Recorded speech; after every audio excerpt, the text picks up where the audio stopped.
This corner is presented by Joyce's Jewelry, building trust, loyalty, and relationships for over 40 years.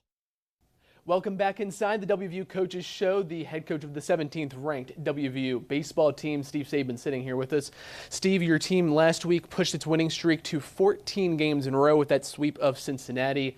Pitching staff performed really well all series long. Lineup performed well as well, coming up in big moments. What was your big takeaway from the Cincinnati series?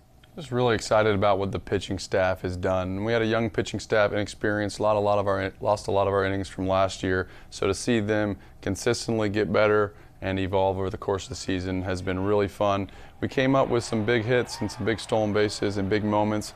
Our offense hasn't been clicking as well as it had earlier in the season, but certainly finding ways to win, and that's how offense goes. Good pitching always beats good hitting, and we've had both of them for quite a while now, but really proud of what the pitching staff has done. So speaking of that pitching staff, Jack Cartsonis makes his second start, performs really well, gets another victory, strikes out 7 there on Saturday in the series finale. Reese Bassinger is another guy I want to talk to you about. Moving Jack to the starting rotation provides that length in the bullpen, and Reese is the middle of that, 4-0, 5 saves. What sets Reese apart, another older guy in this stable? Veteran, experienced, slow heart rate. He just loves pitching. We've never asked Reese before a game if he was available, and he say that he hasn't been. So he has just the mindset that every day he shows up to the yard, he's going to work.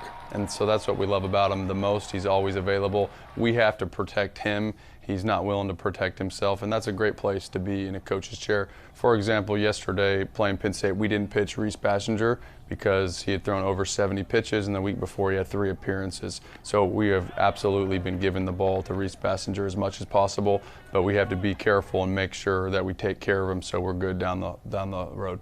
Another positive from the past couple of weeks now is the return of Sam White to the lineup. Missed some time with that shoulder injury, but he's been back in that DH role. Are you pleased with what you're seeing from him, both production-wise as a DH and then also physically how he's coming back from that shoulder? Yeah, he's killing it. He's doing well. He's producing well. While he was gone, we had to put somebody in the 3-hole, Kyle West.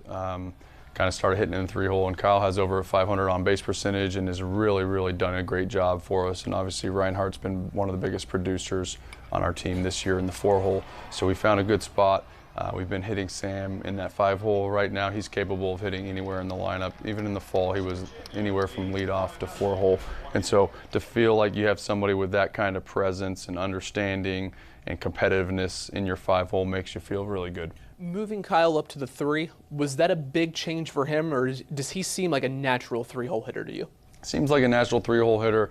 Really, you just have a great chance of getting on base if you go Skylar King, Logan Save, and Kyle West, and you have a chance with Reinhardt and White to clean it up and have some RBI there. So Kyle's a great blend. He hasn't always been this kind of blend hitter, but he can either get on base to have somebody drive him in, or if the first or second hitter get on base, he certainly has a chance to drive them in as well, because he's got home run power, doubles power, and now pairing that with great on-base percentage and walks have been the separator for him. What are you seeing, I don't know if difference the right word, but what are you seeing differently from Kyle and his approach to the plate this year versus maybe last year, his first year here? Just willing to take a walk is the bottom line. He is 6'4", and he has some of the best raw power in the country.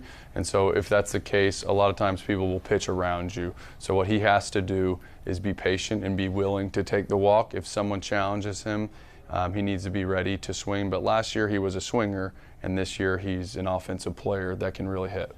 So a lot of talk about the lineup here. Just to make one final comment on the Penn State game on Tuesday, what did Penn State's pitching staff do to keep the lineup that was going really well just off balance?